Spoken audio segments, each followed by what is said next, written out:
Nacho and I will be teaching you guys how we are working on one of our enrichments, which is back. The reason why we like to work on this enrichment is so basically for gait boundaries and gait manners. When we're bringing dogs into the daycare facility or into the daycare rink, we want to be able to tell the dogs that are already in daycare back, and so that way they can open up some space to allow their new friend to come in.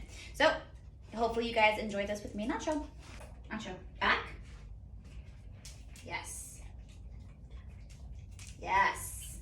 So what I'm doing is I'm asking for my cue back. I also have a step forward and my hands pushed to give that cue. And what I'm doing is with treats in his nose, pushing him a little bit backwards. And right now, Nacho's done this before, so he can take a nice step back with all 4 of his feet, and that's what I want to mark and treat.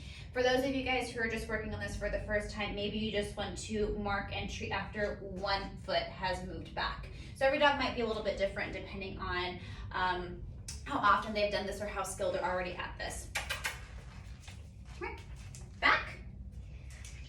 Yes. Yes.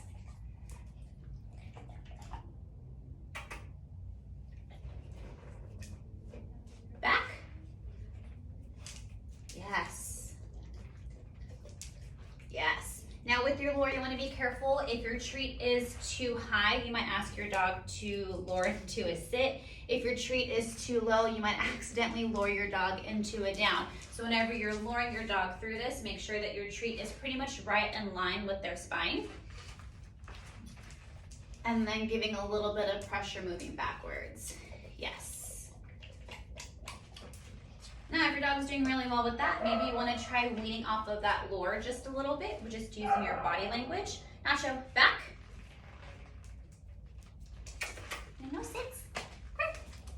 Back. Yes.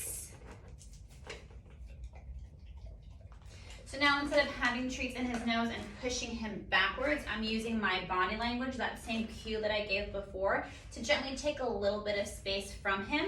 Since this is a new thing for him, what I'm waiting to do is have maybe 1 or possibly 2 feet make that move, mark and treat.